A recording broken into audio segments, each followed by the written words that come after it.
మళ్ళీ పాదయాత్ర దీని పరిణామక్రమం ఏ రకంగా ఉంటుంది, చరిత్రను తిరగరాసే అవకాశం ఉందా, కార్యకర్తలకు ఆయన భరోసా ఇచ్చిన తీరు కానీ, నిన్న జరిగిన కార్యక్రమంలో ఆయన స్పీచ్ మీద కానీ మీ విశ్లేషణ ఏమిటి?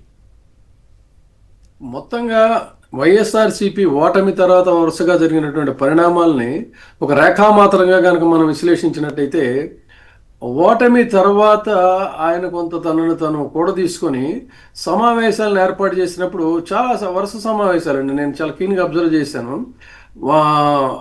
ఓడిపోయినటువంటి మాజీ మంత్రులు, ప్రజాప్రతినిధులు, మిగతా వాళ్ళు అందరూ కూడా వెళ్ళేవాళ్ళు. కానీ వాళ్ళలో ఏదో చెప్పలేనటువంటి ఒక నిస్పృహ, ఒక నైరాశ్యం, ఒక ఇది చాలా స్పష్టంగా వాళ్ళ ముఖాల్లో కొట్టొచ్చినట్టు కనిపించేది. తదనంతర కాలంలో వాళ్ళలో కొంత కదలిక అనేది వచ్చింది. ఆ తర్వాత కొన్ని ప్రజా ఉద్యమాలకి వీళ్ళు కలెక్టరేట్లకు వెళ్ళి వినతి పత్రాలు సమర్పించడం, దాని దగ్గర కొంత వాళ్ళని కూడా తీసుకున్నారు అనేది కనిపించింది. నాయకుడిలో కూడా కాన్ఫిడెన్స్ లెవెల్స్ తన స్పీచ్లో కానీ బాడీ లాంగ్వేజ్లో కానీ స్పష్టంగా తర్వాత మార్పు అనేది కనిపించింది. అదే క్రమంలో ఆ తదనంతరం ఒక 2-3 సమావేశాల తర్వాత పార్టీ నాయకుల్లో కూడా కనిపించింది.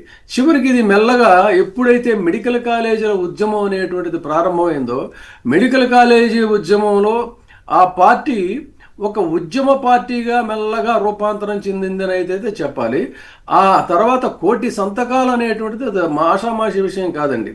వాళ్ళ మీద ఒకవైపు వరుస దాడులు, ఒకవైపు అక్రమ కేసులు, ఇవన్నీ కూడా పరంపరగా ముప్పేట దాడి జరుగుతున్నటువంటి నేపథ్యంలో వాళ్ళు కూడా తీసుకొని ప్రజలతో మమేకమై ప్రజల యొక్క అభిప్రాయాలను తెలుసుకుంటూ ఒక ప్రజా ఉద్యమంగా, అతిపెద్ద ప్రజా ఉద్యమంగా చెప్పాలంటే 1,000 సంతకాలు, అది కూడా ఏంటంటే చాలా స్వల్ప వ్యవధి వాళ్ళకి ఇచ్చిన టాస్క్ కూడా, దాంట్లో కంప్లీట్ చేసి ఒక సమరోత్సాహంతో వాళ్ళు బయలుదేరినటువంటి తీరు చూసిన తర్వాత నిన్న మీటింగ్ మీరు గమనించండి.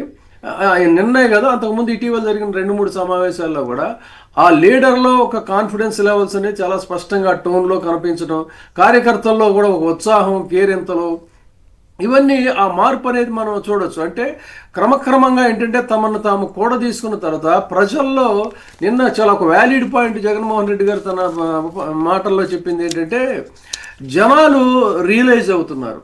ఎస్, ఇది 100% వాస్తవం. పబ్లిక్లో ఒక రియలైజేషన్ వచ్చింది. అంటే మీకు భజన మీడియా కానీ, చంద్రబాబు నాయుడు గారు కానీ, వాళ్ళల్లో ఒక చెప్పలేనటువంటి ఒక మెస్మరిజం అనేటువంటిది ఉంది. ఆ మెస్మరిజం అంటే పాజిటివ్గా కాదు, దాన్ని ఏంటంటే వాళ్ళు ఏది చేయాలనుకున్నారో ప్రజల్ని కాసేపు భ్రమింపజేస్తారు. ఆ భ్రమంలో మునిగిపోయిన తర్వాత వాళ్ళు తేరుకునేసరికి జరగాల్సిన నష్టం జరిగిపోతుంది. 2014లో జరిగింది ఒక తరహా ఇదైతే, ఆ తదనంతరం ఎన్నికల్లో జరిగింది ఎంత, మీకు ఒకటే ఎగ్జాంపుల్, ఇప్పుడు జరుగుతున్నటువంటి ఆ టైటిల్ పెట్టాడు చూడండి నిన్న ఈనాడులోను, దీంట్లో ల్యాండ్ టైటిలింగ్ యాక్ట్కి సంబంధించి ఆ రోజున వాళ్ళు విషం చిమ్మినటువంటి పరిస్థితి ఏంటి, ఈరోజు దాన్ని జాకీలేసి లేపుతున్నది ఏంటి? కాబట్టి అంటే వాళ్ళు తలుచుకుంటే తిమ్మిని బమ్మిని తిమ్మిని కూడా చేయగలుగుతారనేది స్పష్టం. ఆ పరిస్థితుల్లో నిన్న ఆయన చెప్పుకున్నట్టుగా జనంలో అయితే ఖచ్చితంగా ఒక మార్పు వచ్చింది.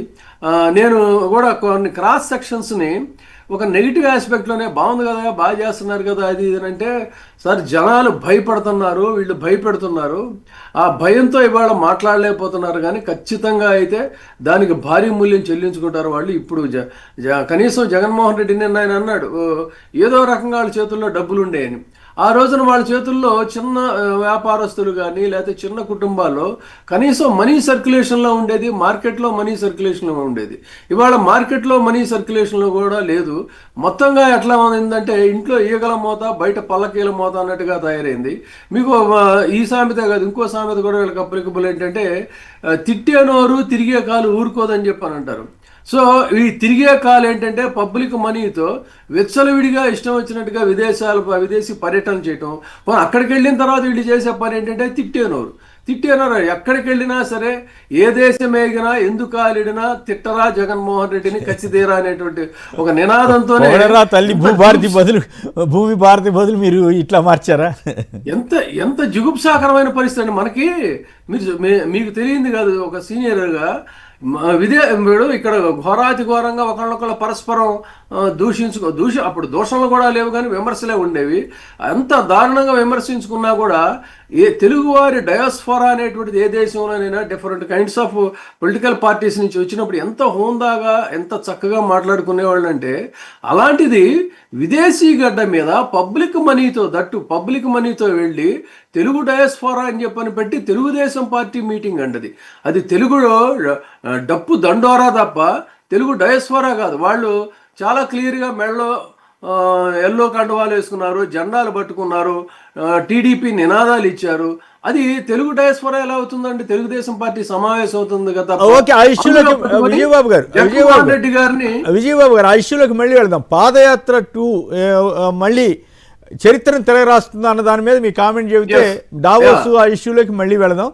అప్పలరాజు గారు కూడా ఇందాక ఫ్లోలో డైవర్ట్ అయ్యారు. పర్వాలేదు. ఆ రకంగా పార్టీలో ఒక కొట్టొచ్చినటువంటి మార్పు ఇదయ్యి, గతంలో మనం 80వ దశకం 70వ దశకంలో ఉద్యమ పార్టీలుగా కమ్యూనిస్ట్ పార్టీలను ఏ విధంగా అయితే చూసామో, ఈరోజు ఖచ్చితంగా అక్షరాల తెలుగుదేశం పార్టీకి యొక్క అరాచకాన్ని ఎదిరించేటువంటి ఒక ఉద్యమ పార్టీగా రూపాంతరం చెందింది వైసీపీ అని చెప్పాలి. కారణం ఏంటంటే, వాళ్ళు జైళ్లలో పెడితే జైళ్ళు నోళ్లు తెరుచుకున్నా సరే జైళ్ళు మాకు అత్తవారిళ్ళు అనేటువంటి రీతిలో రెడీ అయ్యారు. అలాగే దాడులు చేస్తూ ఉంటే దానికి తట్టుకున్నారు. దానికి ఉద్యమ పార్టీ అని ఎందుకంటున్నానంటే, ఇదే డీజీపీ కార్యాలయం దగ్గరికి గతంలో వైసీపీ వారు ఒక వినతి పత్రం ఇవ్వడానికి వెళితే మామూలుగా తనదైన సహజ ధోరణిలో ఆయన వాళ్ళని కలవడానికి అనుమతి ఇవ్వలేదు. అనుమతి ఇవ్వకపోయేసరికి బయటకు వచ్చేసారు వాళ్ళు. అది ఆ రోజు జరిగింది. కానీ ఈ రోజు జరిగింది ఏంటి అంటే, సాక్షాత్ ఆ డీజీపీ కార్యాలయం దగ్గరే మాజీ మంత్రులు, మాజీ ఎమ్మెల్యేలు, కీలకమైన నాయకులు అందరూ కూడా కూర్చొని ధర్నాకి దిగారు. ఇది ఒక మార్పు. అదే పల్నాడులో ఒకప్పుడు దాడి జరిగితే మొత్తం ఆత్మరక్షణలో డిఫెన్స్లో పడి ఎవరికాళ్ళు ఇదైతే, ఈ రోజున అక్కడ నడి రోడ్డు మీద కాసు మహేష్ రెడ్డి ఇలాంటి వాళ్ళందరూ కూడా బైఠాయించి వాళ్ళు అనుకున్నటువంటి లక్ష్యాన్ని వాళ్ళు సాధించారు. అంటే ఎన్ని ఒత్తిడులు ఉన్నా ఎన్ని దాడులు ఉన్నా సరే ప్రతిఘటిస్తాం అనేటువంటి ఒక ఉద్యమ పార్టీగా ఈ రోజున అవతరించింది. ఆ క్రమంలో జగన్మోహన్ రెడ్డి గారు పాదయాత్ర అనేటువంటిది నిర్ణయిస్తే మీరు చెప్పినట్టుగా అది మరొక చరిత్ర అవుతుంది. మరొక చరిత్రని తిరిగి తన చరిత్రను తనే తిరగ రాసుకునేటువంటి పరిస్థితి వస్తుంది. జనాల్ని, మనకి ఇంగ్లీష్లో కూడా ఒక సేయింగ్ ఉంది, ఒకసారి కొంతమందిని మోసం చేయొచ్చు, కొన్నిసార్లు కొంతమందిని మోసం చేయొచ్చు, అన్నిసార్లు అందరినీ మోసం చేయలేరు అనేటువంటి ఆ సామెత ఏదైతే ఉందో, ఖచ్చితంగా ఇది తెలుగుదేశం కూటమికి ఒక మళ్ళీ గట్టి గుణపాఠాన్ని చెప్పేటువంటిది అవుతుంది. సో డెఫినెట్గా ఈ రోజున వాళ్ళలో ఒక జోష్ అనేది అయితే ఉంది. ఇది కూడా ఏంటి, అధికారం కోసం కాదండి. ఆయన నిన్న ప్రజా సమస్యల్ని చాలా స్పష్టంగా ఏకరువు పెట్టారు. ఎన్ని సమస్యలు, ఒకవైపు ఏమో ఇక్కడ మొత్తం సమస్యలతో రైతులు, పేదవాళ్ళు, మహిళలు, విద్యార్థులు, నిరుద్యోగులు, ఆల్రెడీ ఎంప్లాయీస్, వీళ్ళంతా ఇన్ని సమస్యలతో సతమతం అవుతుంటే దావోసులో కూర్చొని పరస్పరం తండ్రి కొడుకులు ఒకళ్ళొకళ్ళు పొగుడుకోవటం, ఆహా ఓహో అనుకోవటం చూస్తే చాలా ఒక జుగుప్స. అదే క్రమంలో తిట్టడం, అక్కడ దాకా వెళ్ళి పొగుడుకోవాల్సిన అవసరం ఏముంది, ఇక్కడైనా పొగుడుకోవచ్చు కదా అని కామెంట్లు కొందరు చేస్తున్నారు. Right, okay.